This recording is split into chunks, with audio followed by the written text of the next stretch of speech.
Tôi là một đặc công. 10 năm trước, trong một lần làm nhiệm vụ, tôi hy sinh để cứu đồng đội. Trước lúc ra đi, anh ấy hứa sẽ chăm sóc gia đình tôi, để báo đáp ơn cứu mạng của tôi. Cuối cùng, tôi ra đi với nỗi tiếc nuối dành cho gia đình. Có lẽ ông trời thương xót, tôi lại được tái sinh sau 10 năm. Và trước mặt tôi đây, là cổng nhà đồng đội cũ Thiệu Tuấn Phong. 10 năm trôi qua, anh ấy đã thăng lên làm thủ trưởng, mang quân hàm lấp lánh, được muôn người kính trọng. Vệ binh trước cổng để ý đến tôi, liền nghiêm giọng cảnh cáo. Người không phận sự cấm dừng lại. Tôi khẽ nhíu mày, hơi bực mình, nhưng cũng hiểu đó là nhiệm vụ của anh ta, nên tôi nhẹ nhàng lên tiếng. Tôi đến tìm Thiệu Tuấn Phong. Tôi tên Trần Tiểu Lạc, là đồng đội cũ của anh ấy. Có hẹn trước không? Vệ binh ngắt lời tôi, cứng nhắc hỏi lại. Tôi lập tức nghẹn lời. Không có hẹn, không được vào. Đang định cảm giảm về sự cứng nhắc của anh ta, cửa biệt thự bỗng mở ra, một chiếc xe hồng kỳ từ từ lăn bánh. Qua kính xe, tôi thoáng thấy người ngồi ghế sau chính là Lâm Việt, vợ Thiệu Tuấn Phong. Tôi vội lao lên phía trước, chặn ngay trước xe. Tiếng phanh xe chói tai vang lên. Người trong xe lẫn ngoài xe đều nhanh chóng chĩa súng về phía tôi. Ai đó, ôm đầu xuống. Tiếng lên đạn làm tôi căng thẳng tột độ. Bản năng chiến đấu cũng trỗi dậy. Trong khoảnh khắc ngàn cân treo sợi tóc, người trong xe vội ngăn lại. Đừng bắn. Vệ binh nghe vậy chỉ rời ngón tay khỏi cò súng, nhưng vẫn không hạ cảnh giác. Qua cửa kính xe, Lâm Việt hoảng hốt hỏi tôi. Cô là ai? Chặn xe làm gì? Tôi không vòng vo, đáp ngay. Tôi là lớp trưởng cũ của Thiệu Tuấn Phong. Tôi tên Trần Tiểu Lạc. Mặt Lâm Việt lập tức trắng bệch, nhưng ngay sau đó lại đỏ bừng lên. Thái độ thân thiện ban đầu tan biến sạch. Cô ta run run chỉ tay vào tôi. Điên từ đâu ra thế này? Đồ lừa đảo, tưởng tôi ngốc lắm sao? Tiếc là tôi còn tưởng cô gặp chuyện khó khăn thật. Đây không phải chỗ cho cô điên rồ lừa gạt. Cút ngay đi. Lâm Việt không cho tôi cơ hội đáp lại, bảo tài xế lái xe đi. Còn vệ binh xung quanh lại đặt ngón tay lên cò súng lần nữa, dùng ánh mắt ép tôi rời đi.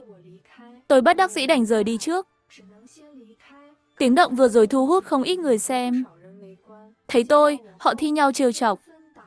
Cô gái, gan cô to thật đấy. Dám đụng chạm ngay cửa nhà thủ trưởng luôn. Tôi ngẩn ra, vui vẻ hỏi, thủ trưởng, Thiệu Tuấn Phong giờ xuất sắc đến vậy sao? Người qua đường ngạc nhiên nhìn tôi, cô gái nhỏ như cô lại dám gọi thẳng tên thủ trưởng. Cô là ai? Tôi định trả lời, nhưng lại thấy chuyện tái sinh này quá kỳ lạ, nên đổi lời. Tôi là ân nhân cứu mạng của thủ trưởng Thiệu, họ hàng xa của nhà Trần Tiểu Lạc.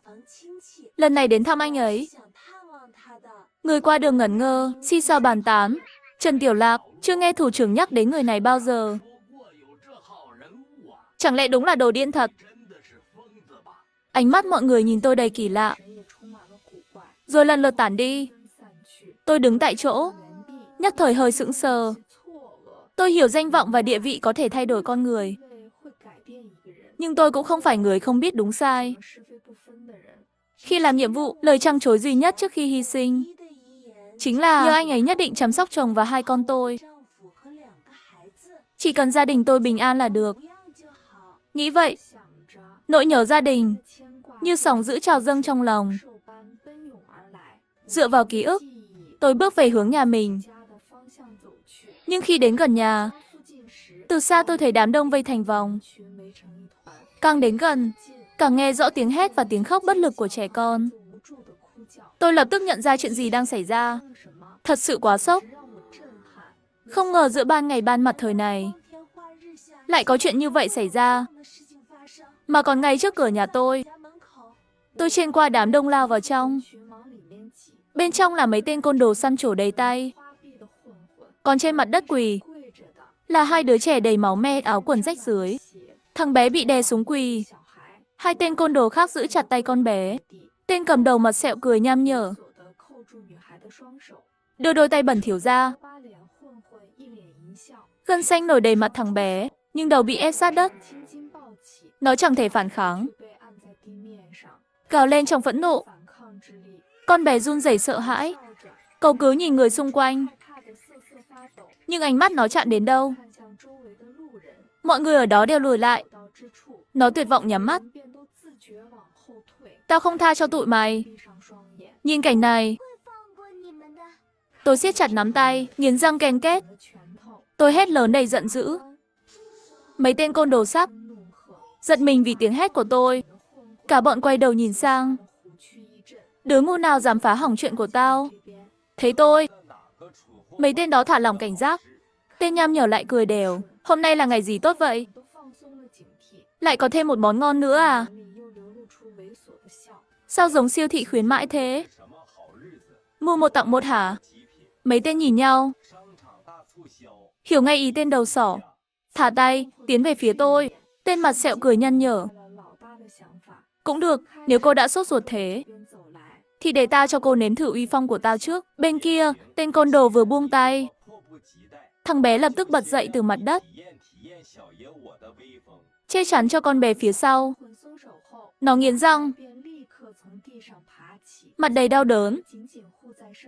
Cả người run lên vì căng thẳng. Nhưng khi tôi nhìn rõ mặt nó, tôi sững sờ đứng yên tại chỗ. Sao thằng bé lại giống chồng tôi, Lục Vượng thế này? Mà nó cũng sững sờ nhìn tôi. Giây tiếp theo, tôi thấy dấu bất hình mây trên vai con bé. Đây là Vân Sơ và Vũ Tình của tôi. Nếu mẹ còn sống, có phải tụi em sẽ không bị bắt nạt thế này không? Tiếng nức nở nhỏ của con bé như ngàn mũi tên xuyên qua tim tôi. Nước mắt trào ra không ngừng. Mấy tên côn đồ tưởng tôi sợ, càng thêm đắc ý.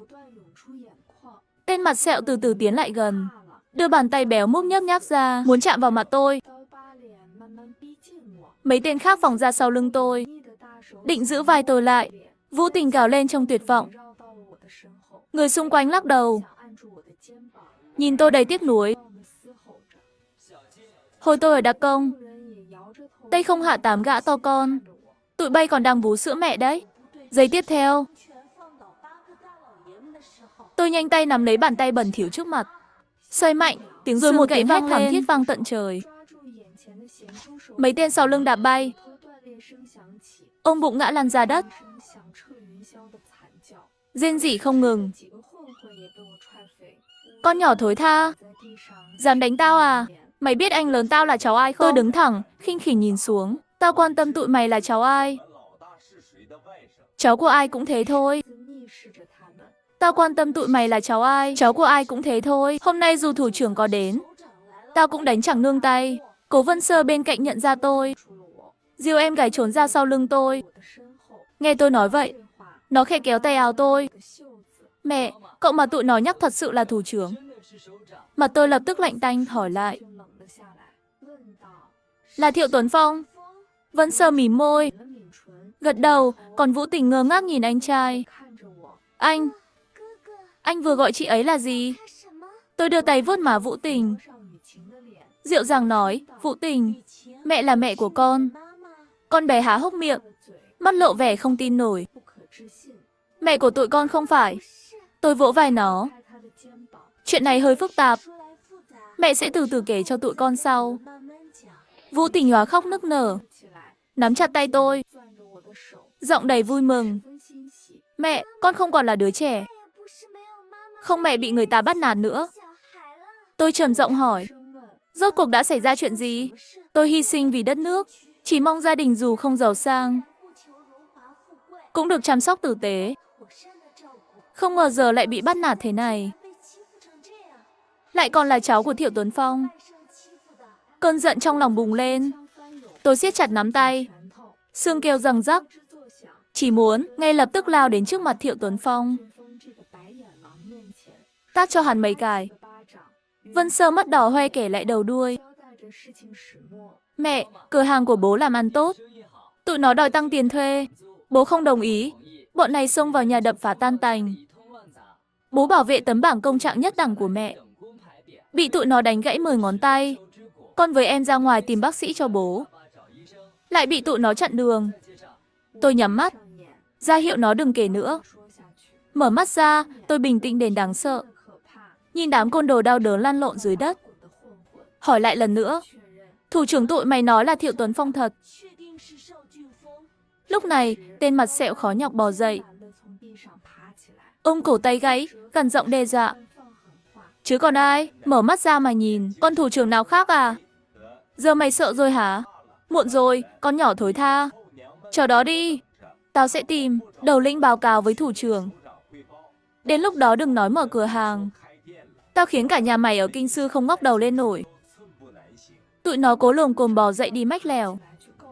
Xa xa bỗng vang lên tiếng động cơ. Chiếc Hồng Kỳ quen thuộc dừng ở ngã tư. Cửa xe mở ra, một giọng nói uy nghiêm vang lên. Không cần phiền vậy đâu, tao tự đến đây. Ai muốn báo cáo với tao nào?